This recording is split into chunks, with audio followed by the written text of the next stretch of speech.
there, happy Whole30 Day 11. I'm Elizabeth from OurPaleoFamily.com, and tonight I'm making one of my oldest and most popular recipes. This is called baked chicken thighs with citrus glaze, and it's really easy and it's really delicious. And it does take a little bit of time just because it takes time to bake in the oven, but it's really pretty hands-off time. And the first thing I need to do is take my chicken, and actually I just am realizing I think I bought boneless.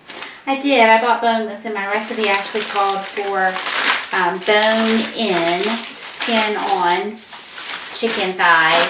But oh well, this is what I have, so this is what I'm going to work with. And it's fine because we're actually running a little bit behind tonight, and this will be great to have dinner ready a little bit faster. I need a paper towel, and I'm going to just kind of blot my chicken so it's not super wet. And let's see if I need to do any cleaning. In my skillet, I have a tablespoon of bacon fat, so that's some reserved drippings from my bacon that I've cooked in the morning. And you could use coconut oil, you could use another good animal fat like lard, beef tallow if you have it. I just always have some of the bacon drippings because we eat bacon a couple times a week.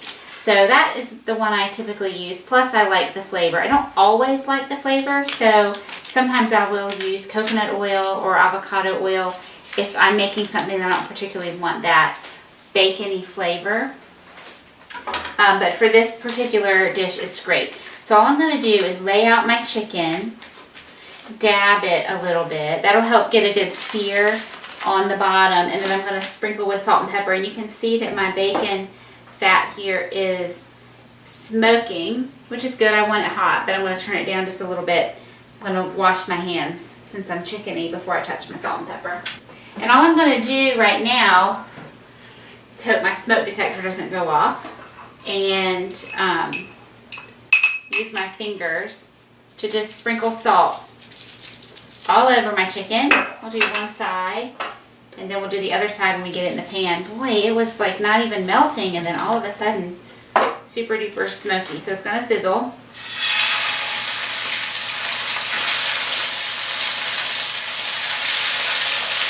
And I have 6 of these. They'll all fit in my big cast iron. Get this out of the way.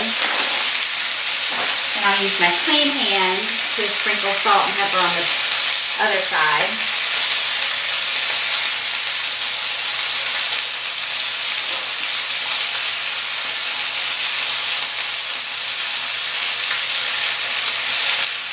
Okay, so we're just going to let those sear on that first side.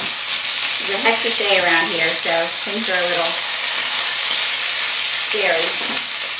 Okay, so the way this recipe works is you brown your chicken and then you put it in the oven. And I have my oven on 425. The recipe says 400, but like I said, we have to take dinner to somebody tonight, and we're getting started on dinner late, so I want to speed up the process a little bit. So I've cranked up the oven to 425. It's totally fine. I could do 450 if I wanted to, but we'll stop at 425. And so I'm going to sear this one side, and I'm going to flip it over, and I'm going to stick it in the oven. And I'm going to let it bake for about 15 minutes. And while it's in there, I'm going to get my glaze going, and then I'm going to baste it. I'm going to let it cook for about 10 more minutes. So I'm going to flip it over, and I'm going to baste the other side until that sauce gets nice and caramelized. And it's really, really flavorful. I use that knife on my chicken.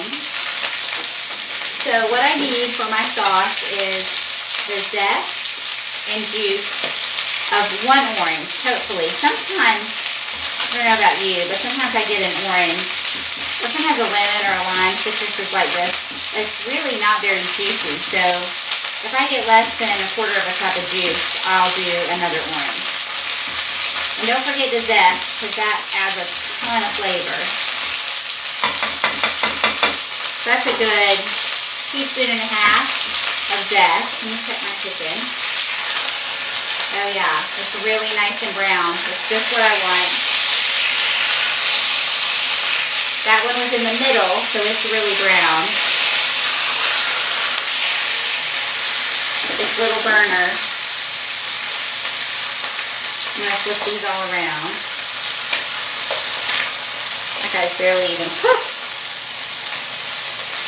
It takes a little bit of jostling to get them all evenly brown on this smaller burner, so we can do it. Okay, and then I'm going to cut my orange open. This one seems juicy. I think we're going to be in luck. So you don't have to have a ton of expensive kitchen equipment to cook a good meal. This is a dollar store juicer. It's the only juicer I have. I use it almost every day, mostly for lemons. Use it all the time. It works perfectly well. And my skillet here was my grandma's cast iron, so it was free to me. But you can find old, well-seasoned cast iron at flea markets and garage sales, or you can buy a brand new one. The Lodge Company sells pre-seasoned cast iron, and it is not expensive. It's a really affordable kind of cookware.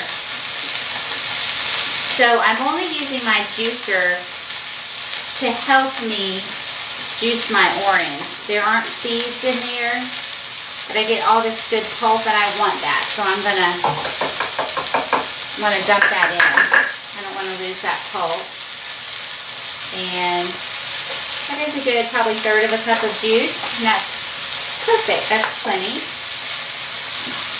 Let's see how we're doing. Okay, that one is good. We'll let somebody else have a turn in the middle.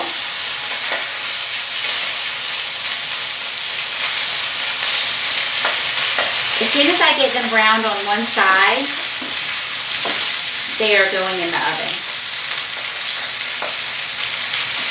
Alright, so you can be fancier with this recipe if you want and use fresh ginger and fresh garlic, but I'm not. I'm going fast and easy, and I'm using powder for both of those, and just a quarter of a teaspoon of ground ginger and ground garlic. And if you don't want to wash your teaspoon in between, just make sure you go in your ginger first, because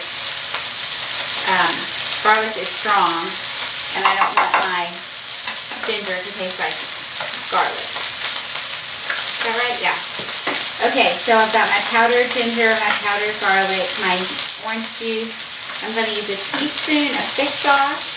And all I have to say about the fish sauce is don't let any picky eaters smell it, because they will think you're trying to kill them. It smells terrible, but it adds a really great flavor. So be kind of sneaky with that one.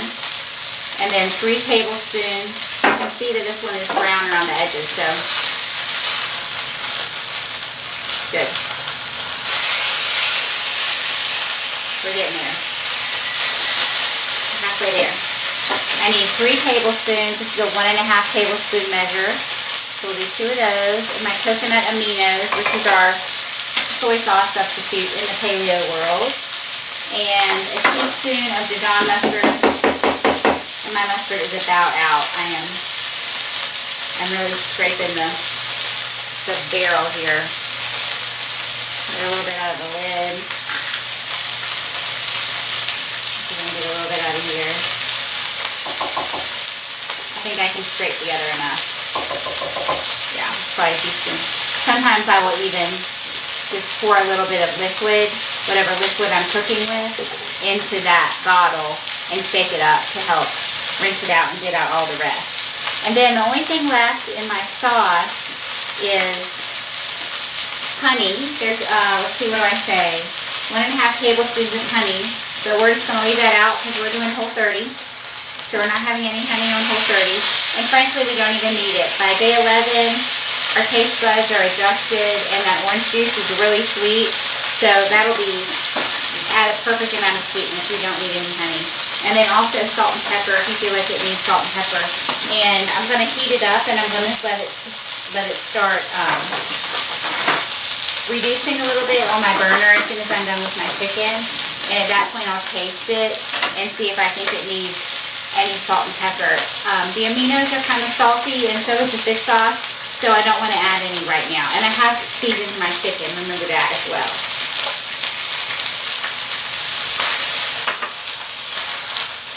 Okay, that one is good. And we've got one more to brown. And I'll flip it over and put it in the oven. And the other thing I'm going to make to go with my chicken is a big pan of roasted vegetables. And so I'm going to pause and I'm going to put my chicken in the oven and I'm going to gather up all my vegetables and make some space, and I'll show you how to do that. Okay, those are all nice and brown. So, in the oven it goes. Okay, so my chicken is in the oven and I set my timer for 10 minutes. I'll check on it then. And my sauce is on the burner and it is starting to simmer. So I just want that to reduce a little bit to be a little more of a syrupy consistency and not really thin. Let me show you. So right now it's real thin. And we'll let that thicken up a little bit. And all I'm going to do for my roasted veggies is just take whatever vegetables I have lying around that need to be used up, and we'll cut them up into approximately similar sizes and get them on our baking sheet. And you could add some starches to this if you wanted to throw in a sweet potato. Just if you do something that's more dense like a sweet potato, you're going to need to cut it into really small pieces or give it a head start, because the sweet potato will take longer to cook than these soft veggies. So I have a whole container of mushrooms, and one thing that's great about these roasted vegetables is, in my opinion, roasting really brings out the best in vegetables. So if you don't like vegetables, you know, we always say, oh, if your kids don't like vegetables, or sometimes if your husband doesn't like vegetables, but a lot of people, male, female, adult, young, do not like vegetables, or they think they don't like vegetables. And roasting them really kind of brings out the natural sweetness. You get a good caramelization on the veggies if you do it right. And they're really good. And so I'll make a whole pan full, and we'll end up with probably not eating all of these, and I'll have some leftovers, and then they're great to throw into your eggs in the morning, or if you're following autoimmune protocol and you're not doing eggs, excuse me, you can brown up some meat, some ground pork, ground chicken. You can be fancy and turn it into sausage if you want, or you can be like me and just brown, plain old ground pork. That's what I do most of the time. And throw in your leftover veggies, and you have a really delicious, well-balanced breakfast, and you started off your day with vegetables, which is great. So I just have these carrot chips, and I'm just going to throw them in. I'm not going to do anything to those. My kids eat carrots for lunch every day, so they don't eat a lot of carrots. Okay, already this is thicker. I have to pay attention to it, so this is good. And I'm talking to you here, and I have this little burner because I tend to forget about my sauce when it's reducing, and it reduces down to nothing, and then I end up having to add some more liquid to it, which is not the end of the world, but feels a little bit wasteful. So this is about 1/4 of a medium onion that was in my fridge. So I'm just going to cut this up. I'm going to cut it into pretty big pieces so that it's easy for my kids to pick it out. And then here's a bell pepper from my garden. I'm having a hard time with my garden this year. Something has gotten into my fall veggies, and as soon as I planted them, I spray this stuff called liquid fence that is supposed to really help with rabbits and deer. And it smells terrible. It's all natural. I believe the label says putrefied egg solids. and then pepper and garlic and different things like that. And it smells terrible. And I'll tell you what, it has always worked in the past, and it has not worked this year. Something has just really gone to town on my baby plants. I'm so sad about it. But from my summer veggies, I still have okra going strong and bell peppers, and I'm excited about that. I'm going to grill most of that asparagus, I think tomorrow, one day later this week. So I'm not going to snitch all of it. I'm going to turn this off because it is just the way I like it. I'm even going to move it to my cool burner. Let me rinse these guys real quick.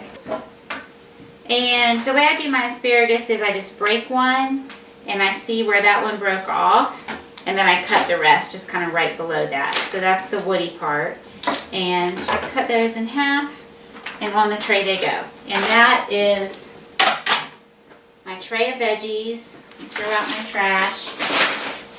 Broccoli and cauliflower are both really good this way. You have to be careful though, because broccoli will tend to burn. So if I were going to add broccoli to this, I would probably add it towards the end, or I might only roast broccoli and not do the other veggies. And that way we can cook at a little bit of a lower temperature and really sort of cater to the needs of the broccoli. It's delicious when it gets some of that little brown crispy edges. However, it can get even, broccoli is a little bit of a bitter veggie, and it can get even more bitter if you're not careful and you get it a little too brown. So I just drizzled on, that was probably 2 to 3 tablespoons of avocado oil. You want plenty of oil to coat all these veggies. You want the good healthy fats. Do not be afraid of the fat. If you wanted to use a solid fat like your bacon drippings or a coconut oil, you would need to put that in the oven and let your sheet pan preheat, and your oil could melt on there. That would be fine. Whoops, but I wanted to use the avocado. And so I drizzled that on. You saw me sprinkle on some salt and pepper, toss it all around, and this will go right in the oven at 425 with my chicken. So I'm going to rinse my hands and get it in the oven. Okay, so, whoops, I put my vegetables on the bottom rack of my oven so they will get a little more heat. I just pulled my chicken out, and I'm going to spoon on some glaze. Just going to make sure they're not sticking. Yeah, they look great. Really good. Can you see? Nice and brown. I'm going to give my sauce a taste. Make sure I like the way it tastes. It's not too salty, too mustardy, not salty enough.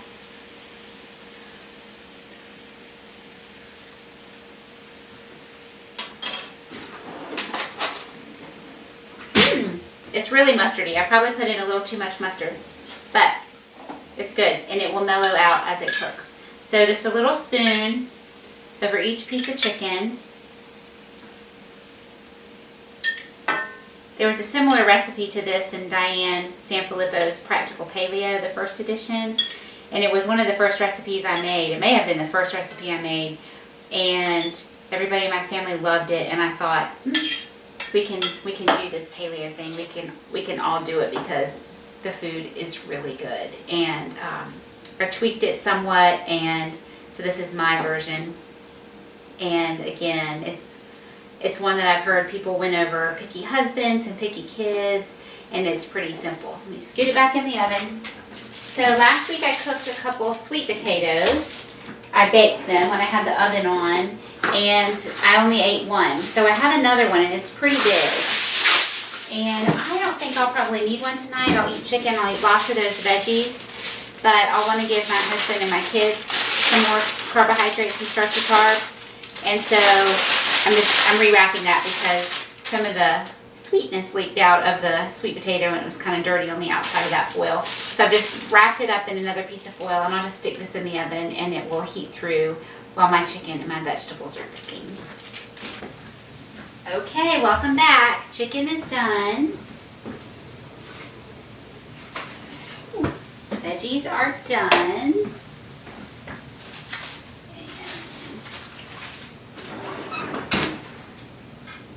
And the sweet potato was done before, but now it's reheated.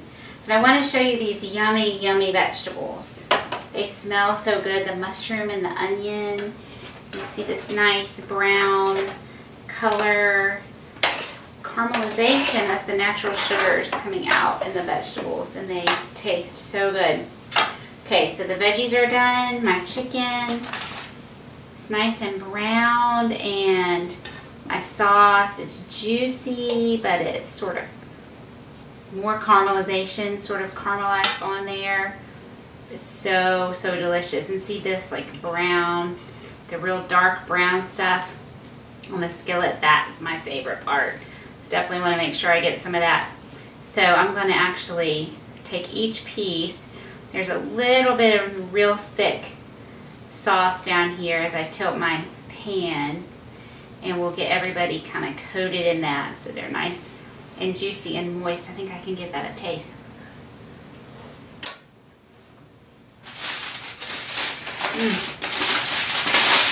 It's perfect. I thought it was too mustardy before. No, it's just right.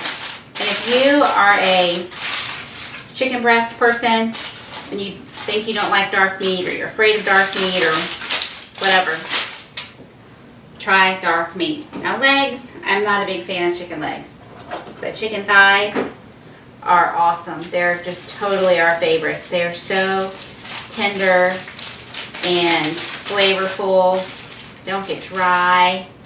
And I got a white sweet potato, which is not what I realized I was buying at the store, but that's awesome.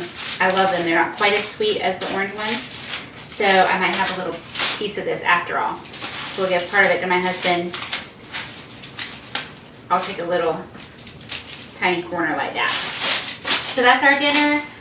Whole 30 day 11, and I so wanted a cookie today. I had to make those my paleo chocolate chip cookies for the family I took a dinner to, and they sat on the counter, and oh my goodness, the Whole 30 timeline, if you haven't looked at that, look at it online. It is really, it's kind of funny, it's informative, and it is spot on. And they say days 10 and 11 are the days you're most likely to quit. And I so badly wanted to quit and eat one of those cookies today, but I didn't, so yay! And I'm going to have lots of vegetables instead. But I'll tell you what, when I'm all done, I am going to make some cookies. I'm going to enjoy one of my paleo chocolate chip cookies. So here's to your day 11. I hope it's going well and that you did not succumb to temptation, and enjoy something tasty for dinner. Thanks, everybody.